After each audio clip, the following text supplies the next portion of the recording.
Olá! Temporais e ventos fortes estão previstos para Minas Gerais até domingo.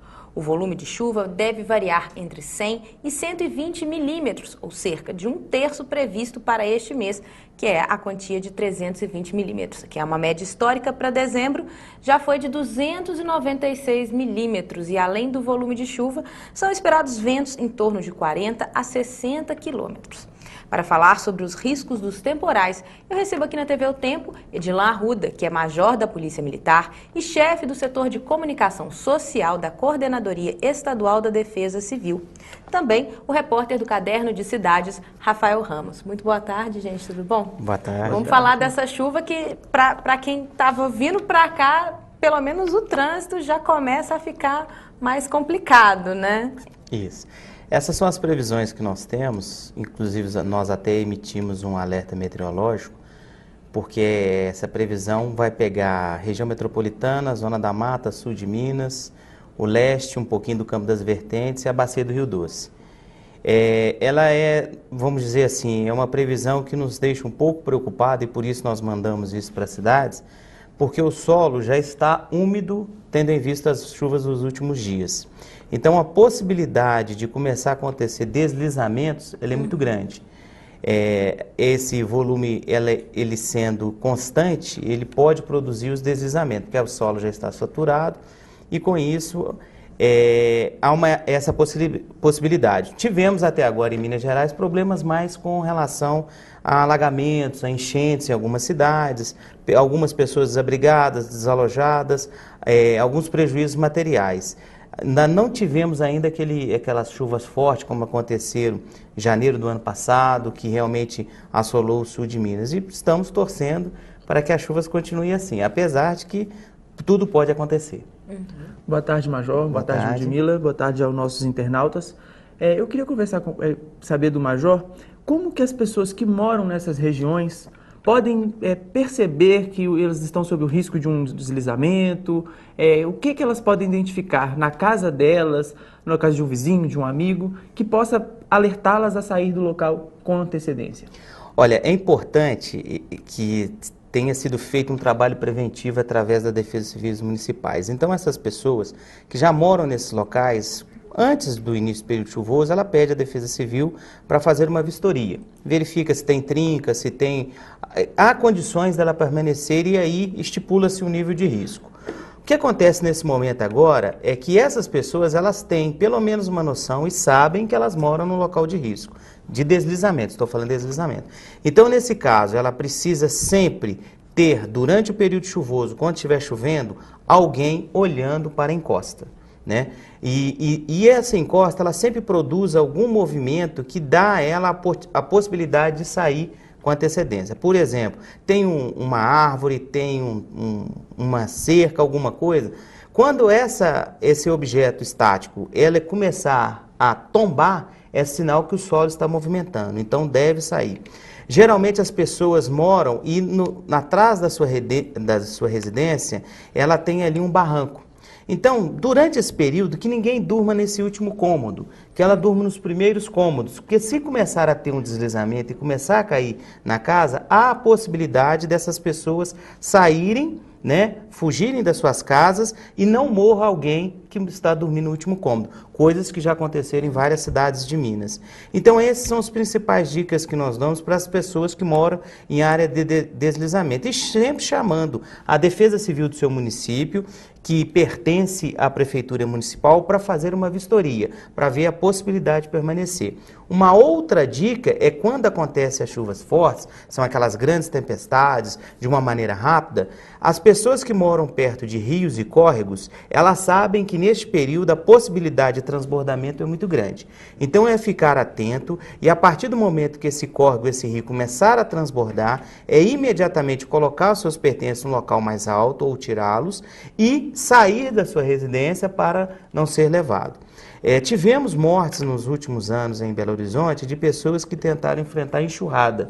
Ou seja, nós sabemos os pontos na nossa cidade que tem um histórico onde, a partir do momento que começa a chover forte, produz aquela grande enxurrada, aquele grande volume de água em alguns pontos da cidade. Então é não enfrentar a força da água nesse momento, pegar o seu carro, tentar colocar no local mais alto, ou seja, sair desse trânsito, não tentar atravessar as ruas, pular uma pequena correnteza na hora de atravessar a rua, para que a gente não tenha aí mortes. Então essas são as principais dicas que, se as pessoas tiverem essa percepção do risco, com certeza nós vamos ter e vamos diminuir muito a possibilidade de pessoas virem a morrer em decorrência do período chuvoso. Agora, muita gente, Major, que tem aí a residência, né, enfim, condenada, alega que não tem para onde ir, né? Nesses casos, quais são as orientações que a Defesa Civil procura passar para as pessoas? Elas devem procurar a casa de parentes ou o quê? Olha, em alguns casos, a Defesa Civil, ela tem que tomar, do município, ela tem que tomar alguma atitude drástica. Ela entra com o processo na justiça e o juiz determina a saída dessa família e a consequência derrubada da moradia para ninguém retomar. Em alguns casos, ainda há possibilidade das pessoas, ao serem alertadas pela Defesa Civil do município, sair da sua residência e ir para uma casa de parente. Ou até mesmo, dando exemplo, em Belo Horizonte, em algumas cidades, já existem alguns abrigos que a prefeitura leva essas pessoas para esse abrigo. É muito importante para as pessoas entenderem que nós temos uma máxima que nunca vai acontecer com a gente essa situação. Ah, a minha casa não cai, quem cai é a casa do vizinho. Não acontece comigo, é do vizinho. Então ela tem que ter essa percepção do risco para poder entender que isso pode acontecer com ela. Então é preferível ela sair, procurar uma casa de parente, procurar alguém. E aí, após a chuva, depois de uma boa vistoria da Defesa Civil ou de um engenheiro, ou o Corpo de Bombeiros, muitas cidades o Corpo de Bombeiros dá o apoio. Então aí sim, ela retorna, mas sempre lembrando que, se a casa dela é uma área de risco, ela tem que saber que neste período é o momento que ela vai ter que sair. Major, eu queria que o senhor falasse um pouco para a gente o quadro de Minas hoje. Dos 853 municípios, 696 possuem defesa civil. Isso é um número bom, ruim, satisfatório? Como que a Defesa Civil Estadual avalia isso hoje? É um número muito bom. Em 2004 nós tínhamos cerca de 320, né? Hoje nós temos 696, mas o que está melhorando a cada dia são os investimentos do prefeito municipal nas ações de prevenção e preparação para qualquer desastre. Então hoje, os prefeitos, os nossos governantes, eles estão entendendo que quanto mais ele puder investir na Defesa Civil através de ações de prevenção e preparação, mais capacitada vai estar a sua Defesa Civil, as pessoas vão estar sabendo que estão morando em locais de risco, vai ter mapeado suas áreas de risco, a Defesa Civil pode fazer um bom trabalho em termos de prevenção e tirando as famílias com antecedência. A Prefeitura, através da Defesa Civil, ela vai estar preparada com todos os seus secretários no sentido de dar uma resposta imediata quando a ocorrência de um desastre, porque a Defesa Civil, ela não trata só de chuva. Nós estamos falando de chuva porque chuva causa desastre todo ano. Agora, a Defesa Civil ela é responsável por desastre de qualquer magnitude. São terremotos, seca, acidentes com produto perigoso, enfim, qualquer coisa que esteja produzindo danos materiais e humanos no município, a Defesa Civil atua. Então, essa Defesa Civil, ela estando bem preparada, ela vai poder apoiar, ajudar e fazer todo o trabalho e, com certeza, o prefeito vai gastar menos na hora da resposta, por causa dessa preparação do poder público municipal. Nós já temos perguntas aqui dos internautas. A Ana de Contagem pergunta qual o risco real do Arrudas transbordar com essa temporada de chuvas e o que foi feito em relação ao ano passado.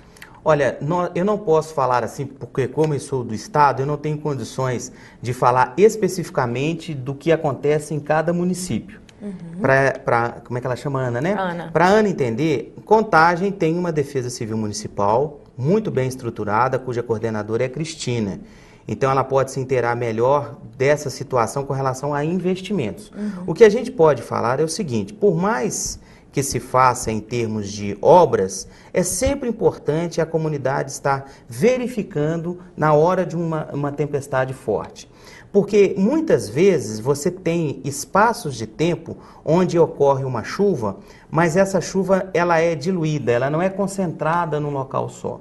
Por mais de obras que possa acontecer, dependendo do volume de chuva que aconteça num espaço único, numa região do Rio Arrudas, ele pode vir a transbordar. Eu não posso dizer em qual ponto isso é mais suscetível ou não. O que eu posso dizer é que as pessoas que moram próximo a qualquer rio, seja ele o Arrudas ou qualquer outro, tem que estar atento que, em decorrência de uma grande chuva ou uma concentração de chuva num espaço grande de tempo, numa determinada área, a possibilidade desse rio transbordar ela é alta. Então, a população ela tem que ter essa percepção, tá ok? O Arthur Filho, ele faz até uma pergunta que vai um pouco na linha dessa questão do volume de chuva. A chuva fina e insistente também oferece riscos? Como ela afeta o solo e as áreas asfaltadas e sem escoamento? As chuvas finas, do jeito que ele perguntou, os riscos maiores são para a área de encosta, porque ela é contínua, o solo ele vai molhando, vai sendo infiltrado e pode vir a produzir, dependendo daquilo que está plantado, daquilo que alguém fez lá um puxadinho na sua residência e tal, então pode acontecer o deslizamento. E aí vem, por exemplo, as pessoas têm um mito, né, antigamente, vamos plantar bananeira e tal. Então, o que a gente fala sempre, né, e as defesas civis estão sempre alertando, é tirar as bananeiras do solo, porque há um grande volume de água concentrada nas suas raízes e ela é o processo indutor de um deslizamento. Então, a chuva contínua, ela produz isso. A chuva forte, de uma maneira de pouco tempo e muito volume, aí sim, não há escoamento em grande parte das cidades por causa dos asfaltos, aí é o que vai produzir o que nós chamamos de enxurrada. É onde as pessoas acham que dá para passar com carro, onde a pessoa acha que ela pode, ao atravessar a rua, pular uma correnteza. Então é o que a gente fala, o bater de frente com as águas. Então nessas horas, imediatamente, ela vai para um local mais alto e imediatamente procura um abrigo. Por quê? Do mesmo jeito que esse volume de água, essa enxurrada, ela fica forte, ela acaba com muita rapidez. E aí há a volta à normalidade do município. Major, uma das apostas hoje, não há como prever o quanto vai chover num determinado momento. Uma das apostas do Estado hoje é o radar meteorológico, que tenta antecipar com até 48 horas de antecedência a questão da chuva, o volume, a região onde essa chuva vai cair. Qual é a importância efetiva no atendimento das pessoas, a prevenção, para a retirada de pessoas dos locais de risco que esse radar tem? O radar é um instrumento que vai ajudar em muito as defesas civis municipais em fazer as suas ações. A previsão meteorológica ela já ajuda demais, então o radar ele pode, dependendo de onde é formado essa chuva, então vamos supor, se uma chuva forte, ela está começando a ser concentrada, a se formar, exemplo, em Contagem, esse radar não tem condições de mostrar para a Contagem com tempo rápido que vai acontecer a chuva, porque a chuva vai iniciar daqui a 15 minutos. Então, mas ao mesmo tempo, se essa chuva de Contagem for passando e ela vai estendendo por Belo Horizonte, exemplo, até o Barreiro, então, Barreiro, as pessoas que moram no Barreiro vai ter tempo de ser avisado com 2, 3 horas de antecedência que vai cair uma chuva forte. Então, o radar ajuda exatamente nesse aspecto. Não é um salvador da pátria, mas ele apoia em muito a Defesa Civil Municipal, que ao receber a informação do radar, que daqui a 2, 3 horas, não é 48, tá? É cerca de 1 a 3, 4 horas, 6 horas no máximo. Dá a possibilidade do coordenador avisar essas pessoas que moram em área de risco ou aquelas pessoas que são formadas a ajudarem e essas pessoas então retiram os seus pertences e saem com antecedência. Então esse é o grande trunfo, porque o que acontece é o seguinte, a gente pode ter momentos em que a gente não consiga salvar os nossos bens materiais, mas as pessoas se salvam. Posso dar um exemplo que sem radar, Ponte Nova, numa grande chuva há 2 anos atrás, o coordenador municipal da Defesa Civil e o integrante, o comandante da Polícia Militar local, ficou sabendo que a chuva estava muito forte nas cabeceiras do Rio Ipiranga. Então ele, com 8 horas de antecedência, ele pôde avisar toda a cidade que o rio ia transbordar.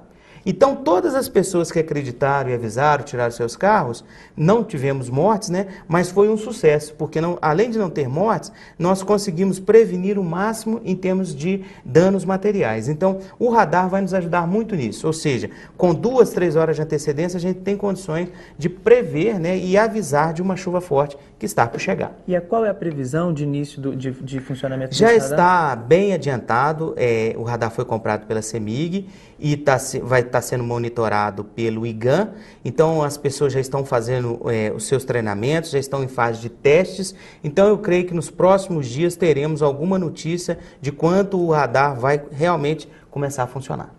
Uhum. Bom, a gente tem a mesma pergunta de 2 internautas diferentes, um é o Augusto e a outra é a Bárbara, que perguntam o que fazer de imediato se nos depararmos com uma enxurrada, uma inundação repentina. E a Bárbara complementa, se estivermos dentro de um carro e não haver como escapar, quais os procedimentos nesse momento? A pessoa está no trânsito?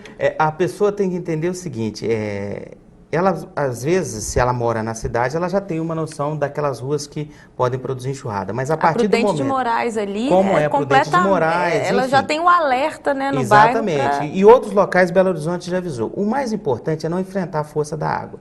Se ela está com o carro, ela procura desviar e procurar um local mais alto. Bem, isso não aconteceu. Ela vai iniciar, o carro já vem a morrer. Ela deve abandonar o carro imediatamente, subir na primeira casa e ir para um segundo andar em algum local.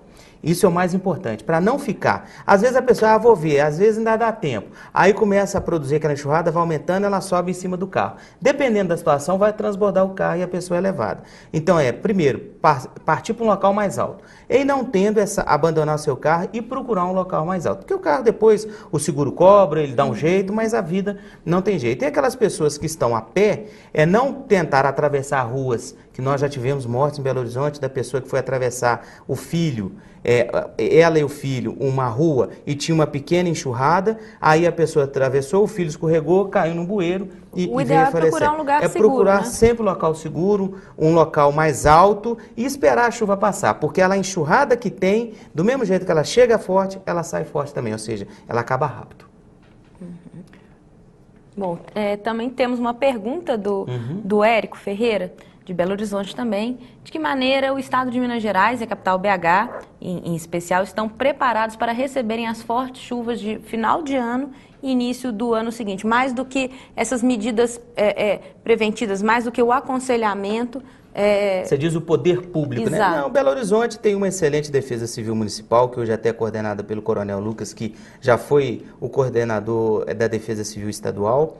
Ele se prepara através da Urbel em termos de fazer os locais de risco, avisar as pessoas, sair, avisar, montar os seus núcleos comunitários para saírem, enfim. O Poder Público Municipal de Belo Horizonte é muito bem articulado. E o Estado, desde outubro, todas as secretarias já estão preparadas. Nós temos reuniões quinzenais, a cada 15 dias todas as secretarias se reúnem para verificar os 15 dias passados e como vamos atuar nos próximos 15 dias. Já temos bases operacionais do Corpo de Bombeiros, da Polícia Militar. O Estado está muito bem articulado, muito bem concentrado, ou seja, o Estado, a qualquer momento em que teve um problema no município, o município não teve a capacidade de resposta, precisa de um apoio, todo o Estado já está mobilizado para estar lá. O primeiro passo com a Defesa Civil do Estado, convocamos as outras secretarias que fazem esse presente, né, e dão a resposta necessária ao município. Ou seja, já existe toda uma preparação para dar a resposta imediata no mais curto tempo de espaço. Maravilha. Major, muito obrigada. Gostaria de agradecer também a presença do Rafael. Obrigado. Agradecer ao internauta pela participação e até a próxima.